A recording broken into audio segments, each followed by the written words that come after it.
Spain is one of the top destinations for teaching English abroad, and in this video, I'm interviewing Harrison, the founder of RVF International. This is a program designed to support teachers and travelers every step of the way. So if you're curious to learn more about RVF International, what it's all about, then just keep watching. Welcome back, Harrison, to the channel. I know you were here a few years ago, and RVF International has changed a lot since then. So welcome back. Thank you. It's great to be here, Jamie. Yeah, it's definitely been a minute, about 2 years. A lot of life has happened in 2 years for everyone, and program's doing well. It's never been better. So happy to chat again. Thanks for the opportunity. There are so many different programs to teach abroad in Spain. So I would love you to share, what is RVF International like, and how is it different from the other programs? Yeah, great question. It's definitely one of the questions we get asked the most. And it makes total sense because from just a computer screen, we kind of all look the same. We're not one to ever knock another program. I think we're all the programs in Spain specifically, we're all just kind of different flavors of ice cream that were good fits for different types of people. For someone that just wants to find a job and navigate everything completely on their own, down to like their housing and visa, and not pay anything and just figure it out, like with Reddit threads. There are a lot of people that love that. Like, we're probably just not a good fit for that sort of person. That's okay. Like, we're a good fit for someone who's maybe on the fence about this sort of opportunity, because it's a huge commitment to move to another country. Totally worthwhile, but it's a big deal. So we're a good fit for someone who's like, if it weren't easy, I probably wouldn't do it. And that's where RVF comes in. And so we're the best, most supportive program out there. Like, that's our bread and butter, is our support, our personal touch. That's what we want to be known for.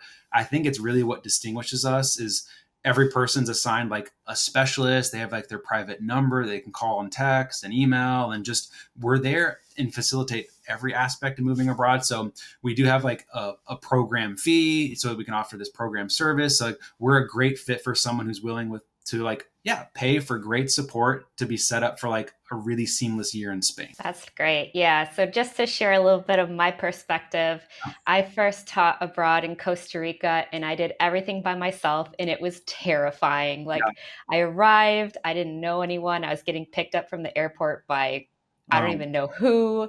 And it's great that there are programs out there for people who want to teach abroad, at least try it for a year, but maybe are feeling a bit nervous about everything. So that is great. Yes, there are options for many different people. I personally did Auxiliares de Conversación and USETAM, which are very different programs, but RVF was not around when I was teaching in Spain. So true. We were a little baby program, or probably weren't even a program yet. So yeah, because we started in 2017, and we had around 416 people start teaching in October of 2024 with us, and it's looking like we'll have close to 500 for this upcoming year, which is insane. Our largest group that we ever had. We're growing our team, our support team, to be able to like maintain that level of support. But yeah, so yeah, all different flavors for sure, like different types of people.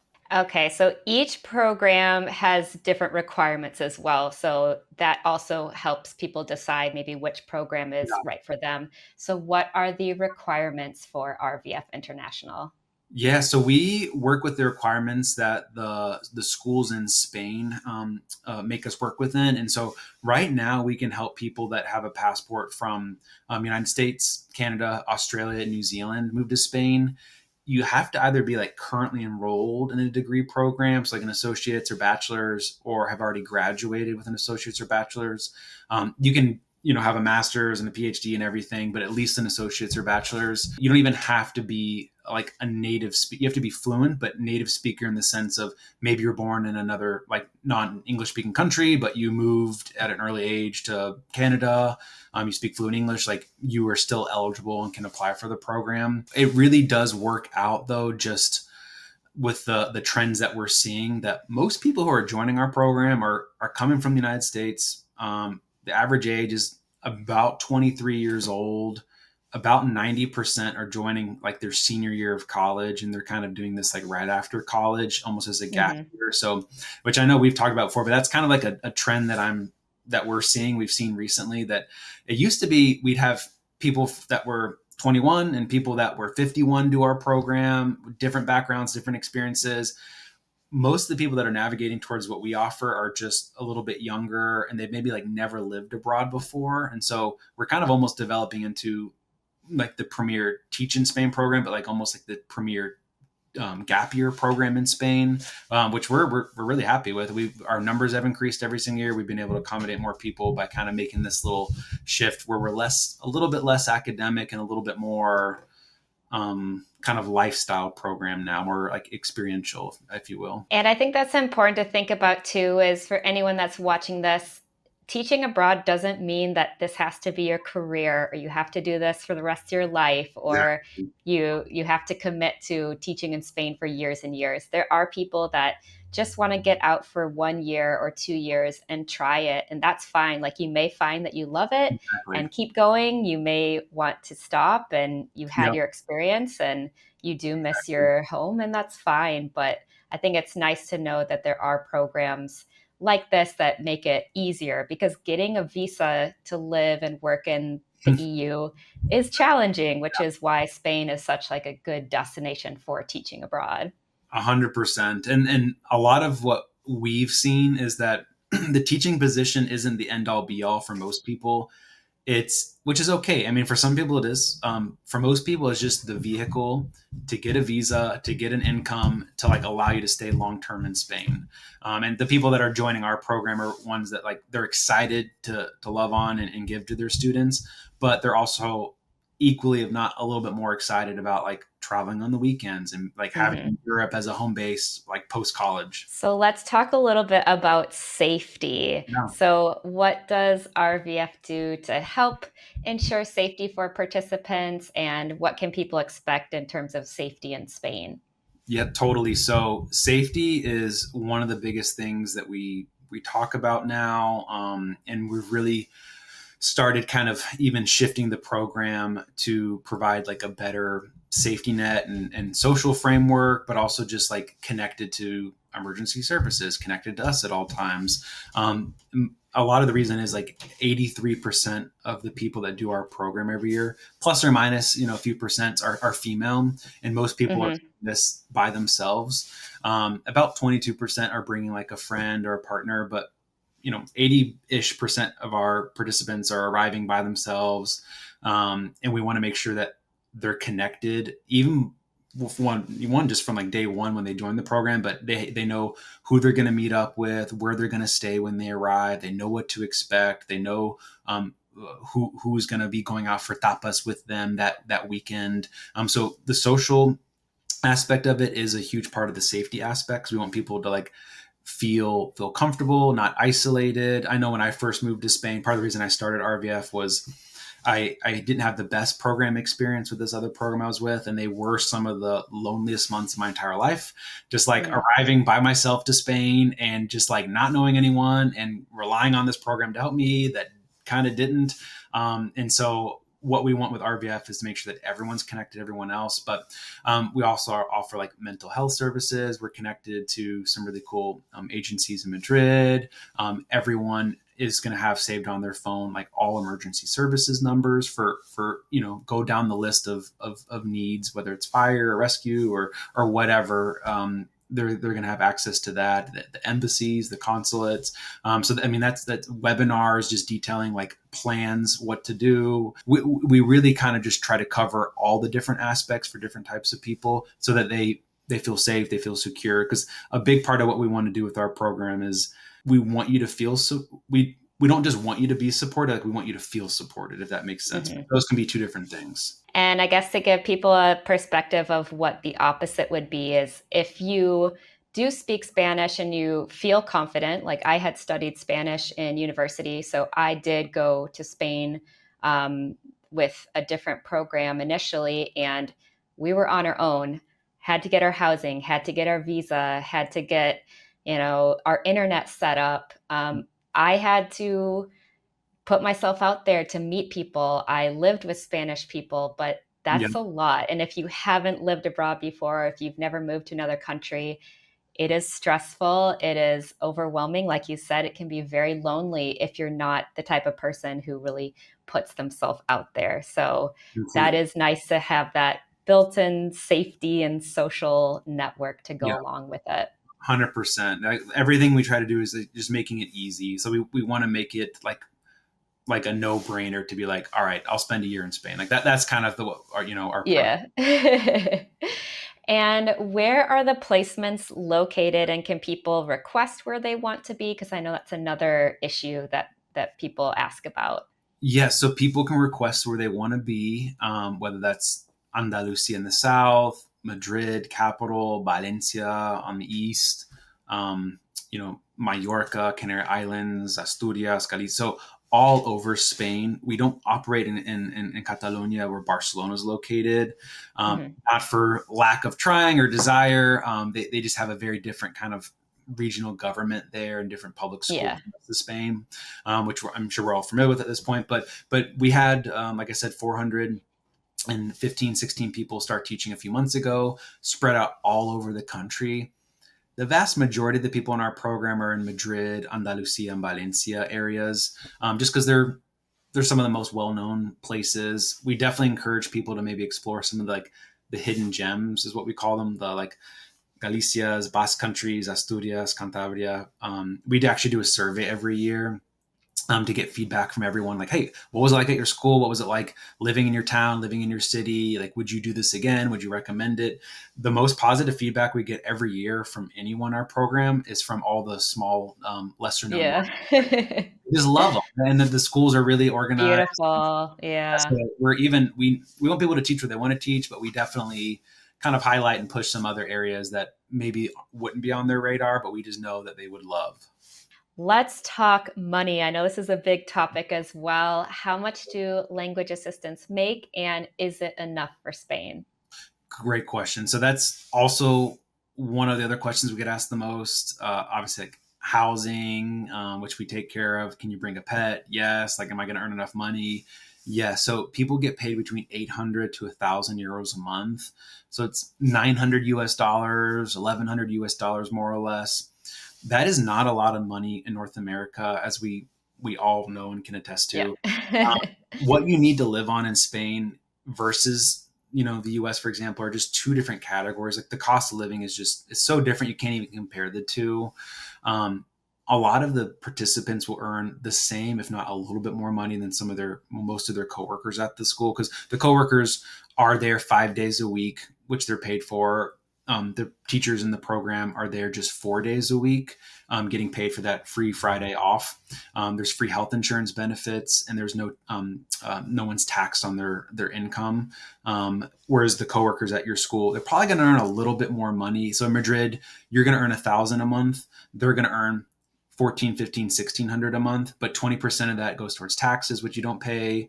They're also working on Fridays. They have all administrative responsibilities. You have Fridays off. You never have to grade a paper, and at least you shouldn't ever have to, or lesson plan. Obviously there's still a little bit of like prep, getting prepared, but all that kind of goes into the pot of it is enough money to live on. And there are a couple, I don't even want to say caveats with that. So could someone blow through their salary in a day in Madrid or in Ecuador? Yeah. Like, yes, of course. Yeah, but if someone's going to like the market, buying their vegetables and meats and cooking at home, maybe going out for tapas or a drink or a caña or something like on the weekends, they're traveling, maybe not every weekend, maybe like once a week. Absolutely, someone could stretch it and live on just like locals do. It's not the sort of position where someone's going to get rich. Like if someone was trying to do this program as a way to like get rich quick, this is not that sort of program. It definitely is more experiential, but like while someone's teaching the program, they're going to be comfortable.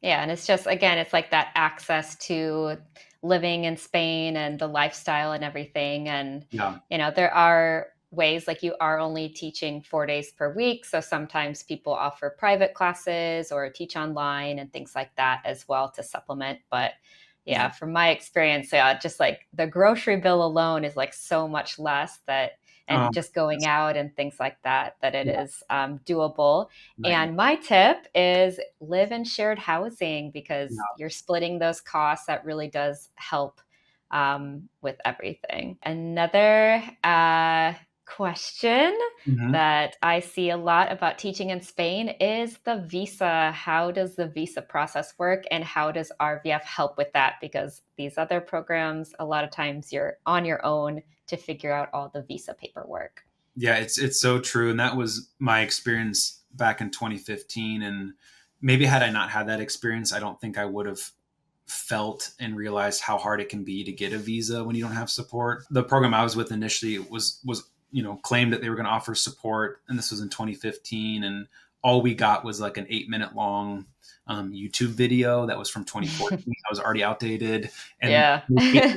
somehow supposed to like help us get this like international document, residency in another country. And so, needless to say, I did the whole process on my own and made a ton of mistakes that we no longer we don't make for our clients. And so, RVF from start to finish navigates the whole process. Like we actually have our own team of translators. A lot of the documents, I'm sure, as you remember, have to be officially sworn by certain people that are authorized by the Ministry of Foreign Affairs in Spain. There are not that many of them. We work with a lot of them on our team. That through our program, we'll translate those documents. We coordinate directly with the embassies or the consulates. As much as we can fill out, we fill out. Obviously, there's like that legal line where we don't want to like sign anyone's name on a document. Like we leave those things Right. participant, but like, hey, like, check these boxes, input this information, compile it in this order, submit it on this day for your application that we have scheduled for you. So we knock it out.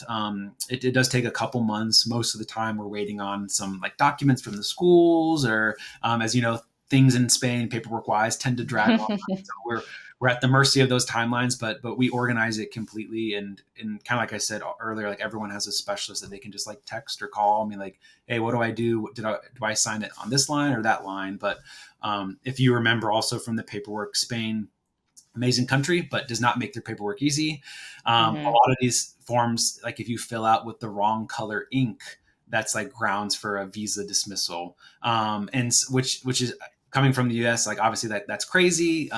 Those things don't really exist on like DMV forms, but in Spain they do. So that's why we make sure even before someone submits it, we review every page of their paperwork and then kind of give them the RVF thumbs up before they ever like actually submit it at the embassy or consulate. I did my first Spanish visa when I was in Egypt. So I was studying and teaching there, and I had to have my mom in the US do parts of it. And I actually had to fly back to the US to Yeah, get that initial of course. visa. And then that wasn't even the hard part. It's like once you arrive, then there's all these forms that you have to fill out to get your residency card. And Yeah, that can be very confusing too. And 100%. yeah, I think that having that support, especially if you don't speak the language, is really helpful because yeah, all the little forms, and you have to go to this bank and this office and Yep. this police station, and yeah, it can get And crazy. a lot of what people don't realize before you start a visa process is most of the visa paperwork is going to be in that country's language. Yeah. And so if you don't speak Spanish, like obviously like most of us are going to make a mistake anyways filling out these forms, even if they're in English, but like let alone in a second language, which is Hmm. why like you just, because the experience of like why you come to Spain isn't for that, like that you just have to get through the visa hurdles so that you can do what you want to do. And so that's why we just knock it out so you can actually like live the life that you want. What about medication and medical care? So you mentioned that you get medical insurance as part of the program. What Yep. does that look like? Yep. So this is a question that we get every single week, maybe not every day, but every single week for sure. And I answer a lot because before someone signs up, we make ourselves available, just have a kind of a back and forth Q&A session with them. And so in terms of bringing medication, what I always tell people is uh, without knowing the specifics of maybe what they need, we can tell you that we've never had anyone not be able to bring what they needed or not be able to get what they needed once they are in Spain. Because these rules on medication, it does change quite frequently. Some things that are over the counter in one country might be under the counter in another country, and vice versa. And so Obviously for privacy reasons, I'm not going to like ask someone in a meeting, just like what medication. Let me look it up right Yeah. now. Like, but we've never had anyone have issues. I know a lot of the things that are a little bit harder to get in the U.S. In terms of like you need a prescription are just like kind of over the counter things in Spain. Healthcare, and I'd be curious to hear your thoughts on it too. But my experience with healthcare in Spain was and is that it's incredible. It's more about like treating the patient rather than making some money off of you. I know even for myself when I first moved to Spain, of course Murphy's law, like I got a really bad ear infection right when I and my tarjeta sanitaria, my health insurance card hadn't arrived yet. Hmm. I was in so much pain and I literally couldn't hear out of my ear. And I went to the local centro de salud, like the doctor's office in my area, and explained to them like, hey, I'm here. I'm supposed to be teaching English. I have my health insurance card, hasn't arrived. I'm in so much pain. Can I just like literally give you money to treat me? And they looked at me like I was insane and were like, we can help you, but it's a Monday and our ear specialist comes on Tuesdays. So just come back tomorrow. So I came back the next day.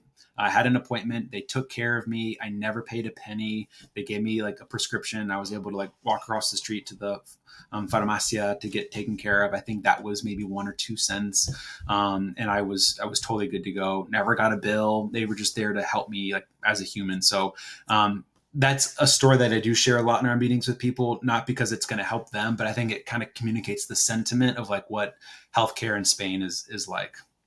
Yeah, I have two stories about my healthcare in Spain. I had like an eye infection, and the eye drops in the US were about $200. I went to a pharmacy in Spain and they were €3. So Yeah, that gives you an insane. idea of like medication prices. Yep. And then I was playing sand volleyball with my friend who was also a Uh huh. teacher, and his head hit my head and I actually got a concussion. No So way. they took Wow. me in an ambulance like to the hospital. Same Wow. thing. Didn't pay for the ambulance, didn't pay for Yeah. anything. Like that would Exactly. never happen in the US. Yeah. So, yeah. Not at all.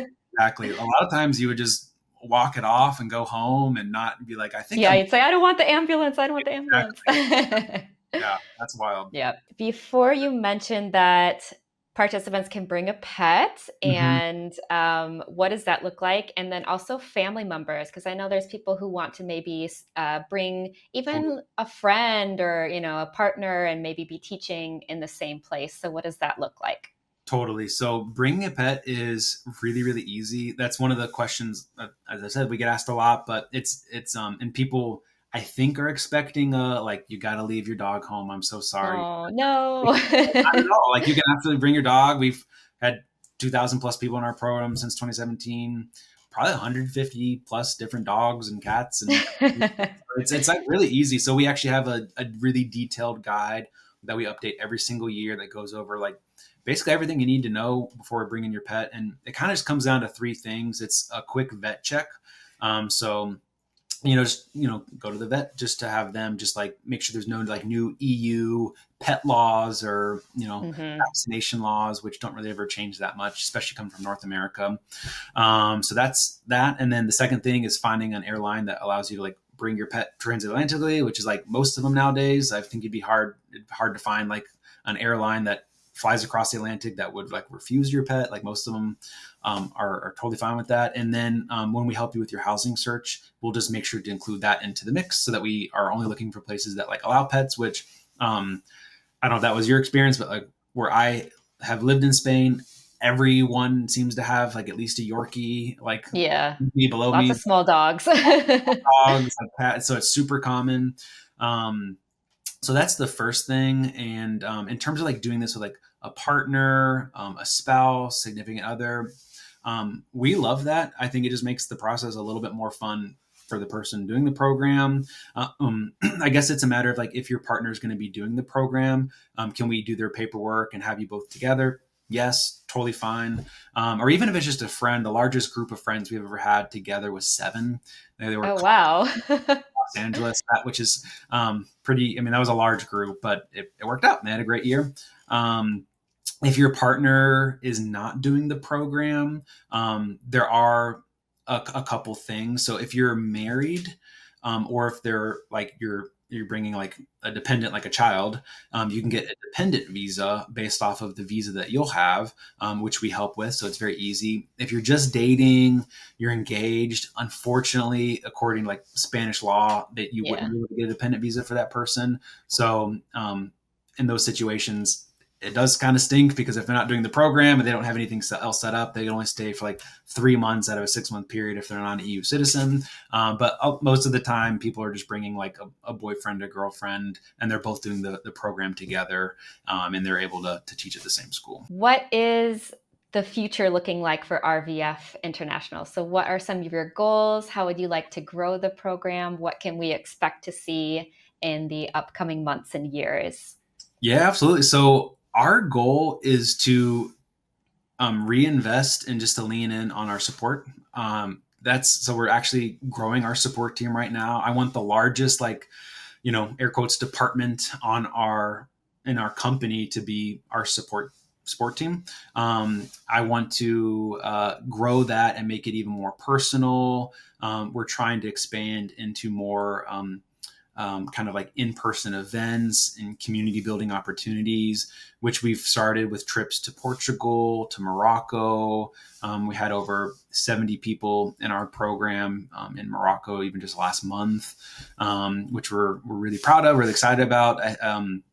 We used to do like a lot of walking tours, which I guess are fun or used to be fun. People don't really seem to enjoy those as much anymore. So like a full Portugal beach trip is a lot more engaging and fun. So, for RVF right now, we do have a lot of other cool things in the works and how we want to grow and expand, which would love to talk more about. But at least for right now, for our Teach in Spain program, we want to continue being the premier Teach in Spain program, and the only way we can do that, we believe, is by offering like unparalleled personalized support for every single person that's with us. So like that's how we're going to grow, is it just by accommodating the individual. Well, if you liked this conversation today and RVF International is sounding like a good fit for you, you can go to eslteacher365.com/RVF, and there will be a form there that you can fill out to help you understand if you're eligible for the program and to get in contact and learn more.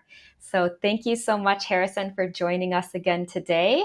And any parting words to help people understand if RVF is a good choice over some of the other programs? Yeah, if you're already on the fence, if you know that you have always wanted to do something like this before you go do your grad school, your master's, you start a career, or you're in a relationship and you know that you won't be able to do it at some point, this is a great opportunity, even if it's just for like a gap year. A school year in Spain's 8 or 9 months. So it's not even, you could make it less than an actual like 12-month calendar year. I would say even if it's not with RVF, like just do it. It's life changing. Like you never know the doors that are going to open up. I have, because of my decision, I have an amazing wife. I have two amazing little girls. I've been able to run a company in another country. I mean, just such exciting opportunities that came from my decision to like get on a plane and go abroad. So I'd be like, just do it. Even if it's not with RVF, like you got to go abroad. It's awesome. All right. Thanks so much. And I'm sure you'll be back talking to us in another few years. Thank you so much, Jamie. I appreciate it.